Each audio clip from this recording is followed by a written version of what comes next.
Les fake natis sont un véritable fléau dans le monde du fitness. Se prétendant naturels alors qu'ils sont en réalité dopés, ils véhiculent une image erronée de ce qui est possible auprès des jeunes, que ce soit en termes de physique ou bien de temps, ils mentent et manipulent pour leurs gains financiers. C'est pourquoi il est important de les exposer, mais on va souvent me dire, le problème c'est qu'on saura jamais s'ils sont réellement naturels ou pas. On n'est pas dans leur salle de bain, on ne sait pas ce qu'ils font, peut-être qu'il faudrait faire des tests spéciaux, ils ont une rare maladie génétique. Sauf qu'il y en a dans l'histoire qui se sont fait prendre la main dans le sac. On les a chopés en plein flagrant délit de mensonge. Joe Frazier, Brian Johnson alias Liver King et Dylan McKnight. Ces trois fake natis se sont fait choper et je vais vous raconter leur histoire. Joe Frazier est un influenceur fitness de l'ère pré-TikTok qui s'est fait connaître grâce à sa transformation virale. Il est passé d'un gamin tout maigrelet à un véritable athlète avec un physique qui force le respect. Sa transformation, j'en suis persuadé, était naturelle. Il a construit son image, son identité sur le fait justement d'aider les gamins maigres. Il a fait des dizaines de vidéos là-dessus avant de diversifier son contenu une fois qu'il a atteint une masse critique. Un influenceur naturel, bon délire, bonne ambiance qui essaye d'aider les jeunes. Une paire d'années plus tard, en 2020, s'est déroulée sa première controverse avec cette vidéo. L'incroyable transformation de mon ami en 30 jours. Dans cette vidéo, Joe a aidé un de ses amis qui était là fréquemment lors de ses vidéos à se transformer physiquement. C'était un débutant complet, il n'avait jamais fait de musculation, touché de barre ou quoi que ce soit, et il s'est littéralement métamorphosé en un mois. Vous pouvez voir que physiquement, c'est plus du tout le même délire, ou même en force, il est passé d'un maxi au squat à 80 kg à 120 kg. Réellement impressionnant. Évidemment, personne n'y a cru, c'était trop beau pour être vrai. Commentaire, il se fait littéralement assassiner. Greg Doucette nous a sorti une vidéo dessus déclarant que, évidemment, c'était impossible naturellement. It's not like he has huge genetics. Not only he's 6 foot tall, 200 pounds to start with. He's a skinny ectomorph. You're not going to gain 20 pounds of muscle the first year. Even with supreme genetics. Étrangement, pas de génétique 1 sur 1 million dans cette histoire. C'est probablement parce qu'à l'époque, il n'avait pas une marque de supplément et des athlètes fake natis sponsorisés pour se faire une tonne de sous, n'est-ce pas? Joe nous a sorti une réponse vidéo où la défense est un peu bizarre, en mode non, mais dans le titre, on n'avait pas dit qu'il avait rien pris. Jack, the question is, did he take steroids? No, I did not take steroids. He did not take steroids. To be fair, we never mentioned in the transformation That I whether didn't you take took steroids yeah. or not. But we thought that would have been obvious. Yeah. Like, Soit, beaucoup de personnes ont pensé à l'époque que bah non, Jack s'était dopé, qu'il mentait au public et à Joe lui-même. You think your best friends tell you everything about what they do? You think they tell you they imagine you in bed naked with an apple? Plein de personnes lui ont laissé le bénéfice du doute, mais forcé de constater que c'était pas forcément le cas. Tout l'eau coule sous les ponts, on oublie un peu ça, et 2 ans plus tard, Joe nous sort une vidéo où il se plaint de sa santé mentale. Il ne va pas bien, il subit de plein fouet la pression du monde du fitness, il a beaucoup de soucis avec son image physique, que ce soit son acné ou sa quantité de masse musculaire. Par exemple, s'il n'a pas le bon angle, la bonne lumière avec la congestion, il trouve que son physique est dégueulasse. The last 2 or 3 months, I have really started taking these insecurities and it's really been affecting my mood.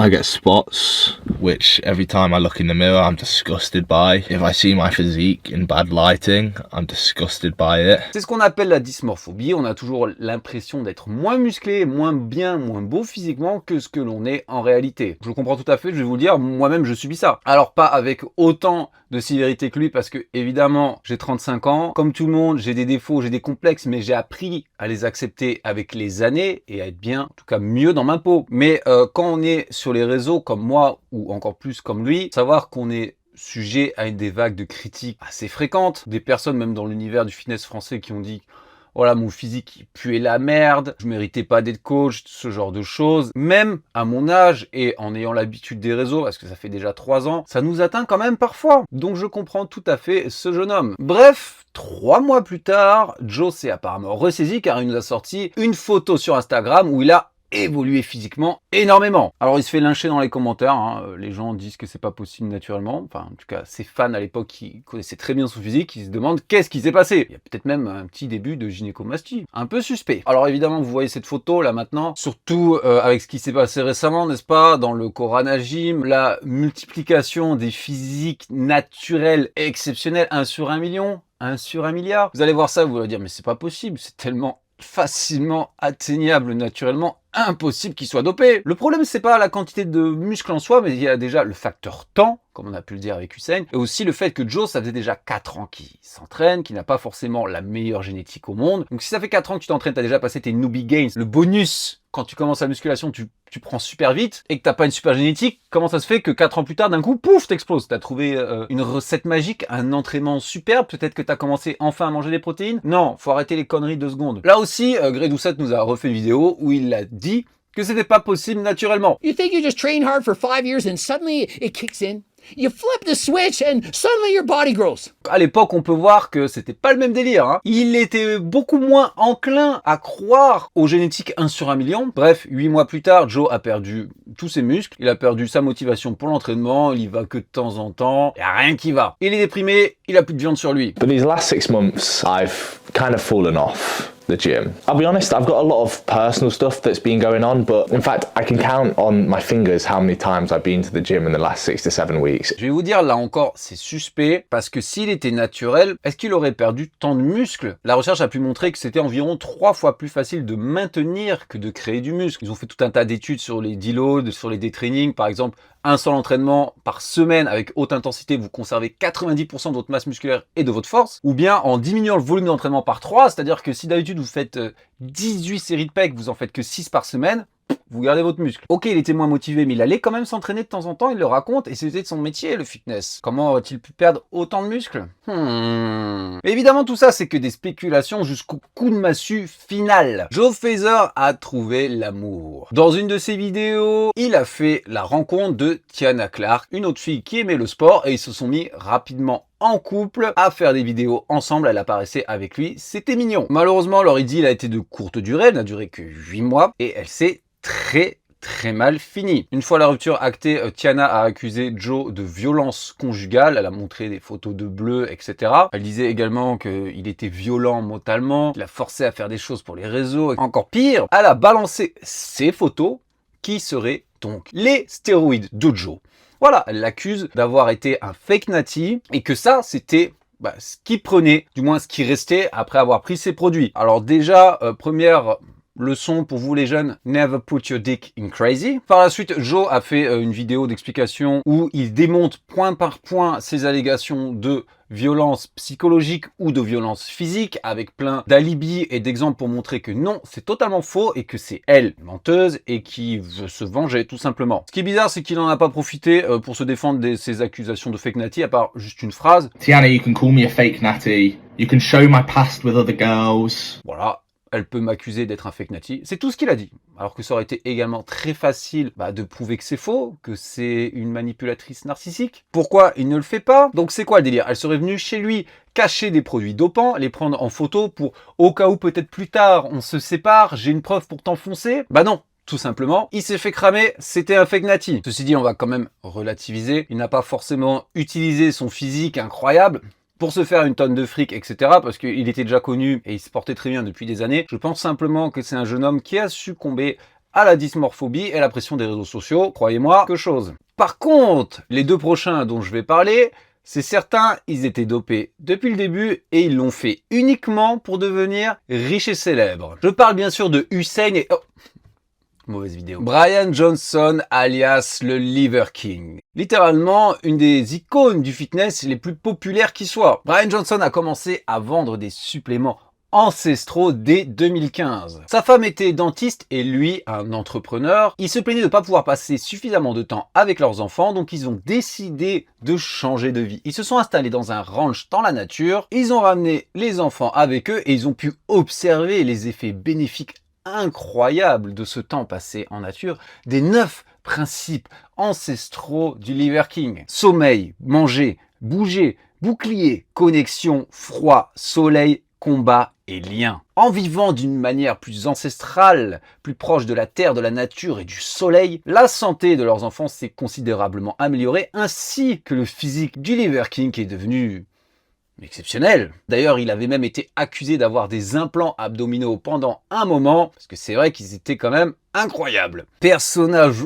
haut en couleur, véritable énergumène qui déchaîne les passions, soit on l'adore, soit on le déteste. Gober 50 œufs crus d'affilée, manger du foie de bœuf cru, des testicules, de la cervelle, un entraînement extrême, donc aller faire des farmer's walk plus incel, plus je sais pas quoi, dans la jungle pendant des heures, lancer des lances comme un aborigène et faire du DOP couché ou des conneries avec 10 millions d'élastiques. Évidemment, n'importe qui ayant plus de 3 mois de musculation se doutait qu'il n'était pas naturel, mais il le défendait mordicus, c'était grâce à ses suppléments, son alimentation et son mode de vie ancestral. Si j'avais su que dormir sans matelas m'aiderait à devenir plus musclé, je l'aurais fait. Son entreprise de suppléments ancestraux a fait fortune, c'est monté jusqu'à 100 millions de bénéfices en une seule année, jusqu'à ce que le poteau rose soit découvert fin 2022. Qu'est-ce qui s'est passé ?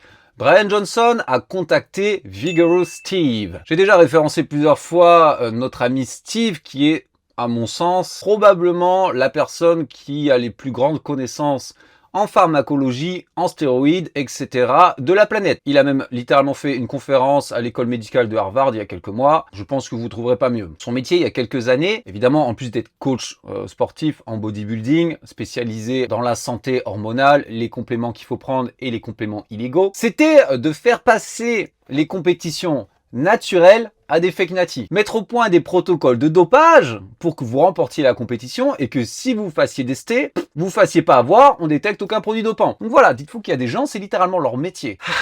Et vous continuez de croire au Père Noël et aux compétitions naturelles. Bref, le Liver King voulait optimiser encore plus les choses et a contacté Steve. Sauf que ça s'est mal passé entre eux et que ce dernier a décidé de tout balancer. And if I knew what was going to happen, what the Liver King was going to turn into, man, I wouldn't be able to live with myself. Les emails, les preuves, les factures, même son cycle de stéroïdes entier, il prenait pour 11 000 $ par mois de produits dopants et une quantité astronomique d'hormones de croissance. Ça a été révélé lors d'une vidéo sensation en combinaison avec Derek de More Plates More Dates et Zach Telander. Plus de 5 millions de vues. 1 heure de délectation. Le personnage du Liver King, vous en doutez, c'était fabriqué de toutes pièces. Brian Johnson ne croyait absolument pas au fait de manger 50 œufs crus ou du foie de bœuf. C'était entièrement marketing. Lors des échanges qui ont circulé, il a été révélé donc qu'il avait contacté une société en marketing, en communication, et avait eu un deal secret de 1 million de $ avec eux pour que d'ici 1 an, il ait atteint une masse critique en réseaux sociaux, 1 million d'abonnés sur Instagram, une notoriété planétaire afin de pouvoir vendre justement 1 tonne de suppléments. Tout ce qu'il faisait, ça avait qu'une seule vocation, vous vendre des suppléments. Et ça a marché clairement. Vous vous rendez compte jusqu'à quel point il est allé pour réussir à faire ça? Enfin bon, après ça, le Liver King nous a sorti une vidéo réponse où il s'installe sur un trône. Le narcissisme est exceptionnel. Il a menti, il assume sa malhonnêteté, s'en excuse. Par contre, tient à souligner que ses principes ancestraux et tout ça, ça marche quand même. Yes, I've done steroids. And yes, I am on steroids, monitored and managed by a trained hormone clinician. Liver King, the public figure, was an experiment to spread the message, to bring awareness to the 4,000 people a day who kill themselves. Et ouais, il faut que vous continuiez à acheter de ces super suppléments, n'est-ce pas? Before social media, I was rich and anonymous. And after social media, I'm still rich, but no longer anonymous. Je vais démolir, que ce soit dans les commentaires, soit par ses fans qui se sont sentis trahis, parce que pendant des années, le Liver King a clamé qu'il était naturel. Il refusait la moindre accusation alors qu'il s'envoyait plus de 10 000 $ de produits dans le cul. Tant et si bien que ses consommateurs l'ont attaqué en procès pour une valeur totale de 25 millions de $. D'ailleurs, il a été condamné non pas parce que c'était un fake natty, évidemment, mais pour pratique commerciale frauduleuse et mensongère. Il nous a sorti une vidéo où il a fait son mea culpa pendant quelques temps, 220 jours pour être exact. Il est resté un peu en mode sous-marin, puis est revenu. So I've lost over 20 pounds. I'll tell you what I don't like. I don't like the idea of losing over 20 pounds of muscle, so I've decided to go back on it. I'm taking testosterone. It's a cream. I'm also doing a growth hormone. It's 2 clicks a day. Really what's considered HRT or TRT, not a supraphysiological range. Il clamait être simplement sous TRT, rien de supraphysiologique, n'est-ce pas? Et un tout petit peu de GH, sauf que le gars est encore plus sec, encore plus écorché et limite plus musclé qu'avant. Il passe de 11 000 $ de produits à juste des doses thérapeutiques et il est encore meilleur qu'avant. Faut continuer de vendre, n'est-ce pas? And then he patched one lie with another lie, saying that he's currently under doctor-supervised testosterone replacement therapy. Take it from me. Nobody else on this planet looks like that on TRT just by itself. And when you look at the timeline of when he started getting popular, now he looks better. Now he looks leaner. Now he looks fuller. C'est fou ça de pouvoir regarder la caméra droite dans les yeux et de dire « J'ai promis à mes enfants que je ne mentirai plus jamais » et de continuer à le faire. Et après il est devenu complètement fou. J'imagine que ça a dû lui monter à la tête. Il s'est fait arrêter récemment pour menace terroriste. Voilà, il avait menacé Joe Rogan tant et si bien que maintenant il est obligé de suivre des examens psychologiques et interdit de port d'armes à feu. Fort à parier qu'on va encore entendre parler de ce scammer dans les années ou les mois à venir. Il va revenir avec quelque chose d'autre, quelque chose d'extravagant, un concept pour attirer plein de vues. Parce que c'est vrai, ça, faut pas lui enlever. Pour faire des vues, attirer l'attention, choquer l'audimat, il est extrêmement fort. Clairement, c'était très vendeur. Mais moi, ce qui m'étonne le plus dans cette histoire, c'est comment autant de personnes ont pu croire que ça, c'était atteignable naturellement en mangeant des couilles de bœuf. J'ai peur pour le futur de l'humanité. Et enfin, troisième larron, Dylan McKnight. Tout comme Joe Frazier, ce dernier s'est fait connaître pour sa transformation exceptionnelle de zéro à héros, de maigrelet à machine. Sauf que là, dès le début, c'était carrément suspect. Regardez les résultats en 1 an de training. Ça me rappelle quelqu'un. Mais pourtant, Greg Doucette nous a fait une vidéo là-dessus, et selon lui, c'était tout à fait atteignable naturellement, sans souci. I don't see that this guy went from nothing to something. He went from something to something else, a bigger version of himself. C'est un discours un peu étrange, je trouve. Mais bon, quelques mois après, notre ami Greg allait créer sa boîte de compléments, n'est-ce pas? Et peut-être qu'il avait déjà commencé à fomenter ses idées de sponsoriser des fake natty, hein. À la différence de Joe, qui est bon enfant, beau délire, Dylan, c'est des conseils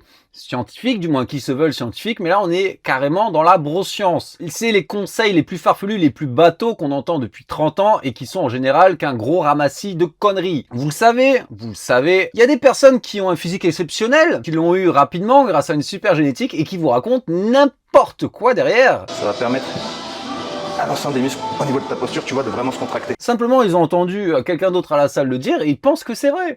Ils font toujours ça, je ne comprends pas pourquoi, et ça fait autant de vues. Par exemple, manger 36 œufs par jour serait aussi efficace qu'un cycle moyen de stéroïdes. Carrément. Après, bon, vu le prix des œufs et des stéroïdes, je vous conseille peut-être même plus la seconde option. Bien encore, ce magnifique réel sur le Reeves Deadlift, donc qui est une variation de soulevé de terre où on attrape par les poids, dont l'objectif est d'augmenter le stress sur le haut du dos, donc les trapèzes, les rhomboïdes et même les dorsaux. C'est une version très difficile de soulever de terre si vous n'avez jamais essayé. Et il raconte là carrément que ça vous fait augmenter la longueur de vos clavicules. There's still a way you can lengthen your skeletal structure without surgery. The Reeves deadlift. Ou là encore, je ne sais pas où il a cherché ces informations. Have you ever seen those viral pictures of these little kids that are just shockingly muscular? Well, they look like that because of a myostatin deficiency. Myostatin is a gene inside our bodies that keeps our muscles from getting too big. And guess what? Steroids are myostatin blockers. How can we lower our myostatin naturally? Well, the easiest way to do this would be by doing push-ups every day. Whenever you work out, the myostatin in your body decreases up to 44% for 8 hours.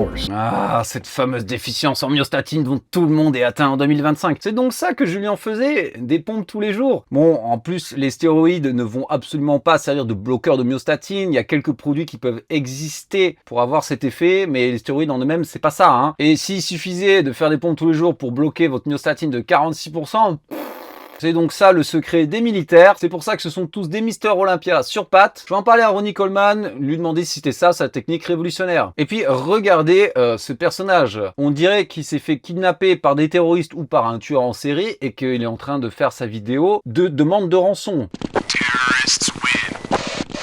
Bref, j'imagine que les stéroïdes ont dû lui faire tourner le cerveau, ou peut-être la notoriété, parce qu'un jour il a décidé de péter un câble et de lui-même avouer qu'il prenait des stéroïdes et que c'était un fake natty. Il a sorti une super vidéo qui a fait 500 000 vues où il ne s'excuse pas d'avoir menti pendant des années, et même on devrait s'estimer heureux qu'il nous dise la vérité, quoi. Honestly, I never really thought I would make this video. I'm guessing a lot of you are probably going to feel pretty let down by this. You might even feel a bit betrayed. But I'm guessing you probably just feel lied to. And that's because you have been. I lied to you. So I want to make it very clear. In this video, I will not be apologizing for a mistake I made. C'est extrêmement étrange, mais bon, il a torpillé sa carrière lui-même. D'ailleurs, il le raconte dans la vidéo. Je n'ai jamais autant touché d'argent que jusqu'à présent et de parler de tout ça risque de me nuire financièrement. Mais dans ce cas-là, je me demande vraiment pourquoi il l'a fait. Je pense qu'il avait le cerveau complètement rongé. I never asked any of you to look up to me. I never asked to be pedestalized. I never asked for any of that. Après tout, quelqu'un qui dit qu'il n'a jamais demandé à être mis sur un piédestal ou idolâtré, mais qui finit ses vidéos par des citations de lui-même, comme si c'était un personnage historique, un grand philosophe, c'est quand même pas mal, hein? Is that I could continue to lie about this, keep making money from it, and none of you would ever know, just as most of your favorite fitness influencers do. And do you know why they do that? Sure, yes, some of them likely use it for financial and social gain, of course. Voilà, donc il balance que dans le monde du fitness, il y a énormément de gens qui font ça. Je me demande de qui il peut bien parler, et qu'en plus, carrément, limite, il veut qu'on l'applaudisse. Bravo Dylan. Voilà, grâce à ton honnêteté, on en sait un peu plus sur le monde du fitness, sur tous ces vilains menteurs, n'est-ce pas? Donc je ne comprends pas ce qu'il a voulu obtenir avec cette vidéo, parce que il dit que ça l'a rongé pendant longtemps, la culpabilité de mentir, mais dans ce cas-là, pourquoi il n'a pas de remords? Il ne s'excuse même pas, il demande pas pardon à ses fans, peut-être essayer de devenir meilleur, de changer. Non, c'est « Oh les gars, estimez-vous heureux? Moi je vous dis la vérité, les autres ils le feraient pas. Maintenant, aimez-moi. Aimez-moi. J'imagine, encore une fois, un cas classique de narcissisme poussé à outrance. C'est pas la première fois qu'on a pu voir ça. Voilà, donc ces trois personnes se sont fait cramer soit par sa petite amie, un potentiel partenaire commercial, / coach, et tout seul. Trois façons différentes de mettre fin au mensonge. Ça fait toujours plaisir d'avoir confirmation parfois. Alors évidemment, je suis acerbe, je suis critique, je taquine. Évidemment que tout le monde dans l'industrie du fitness n'est pas dopé. Évidemment que tout le monde n'est pas un fake nati, mais a priori, je vais vous le dire, il y en a plus que ce que vous pensez. Gardez l'œil ouvert, gardez l'œil critique, ne croyez pas tout ce qu'on vous dit, même moi d'ailleurs. Donc voilà, si vous avez aimé la vidéo, moi j'aime bien raconter des histoires, n'hésitez pas à la liker, ça vous fera dépenser 1 calorie. Si vous voulez que je parle d'autres histoires comme ceci en rapport avec le monde du fitness, les fake nati, etc. n'hésitez pas. Ou s'il y a des vidéos auxquelles vous voulez que je réagisse, comme j'ai pu faire pour Théo Le Guerrier et Stéphane Matala, balancez. Si vous avez besoin de coaching personnalisé, de programmes personnalisés ou d'analyse morphologique, n'hésitez pas à me contacter directement sur mes réseaux ou sur mon site allperformance.fr. Et en attendant, je vous dis à la prochaine.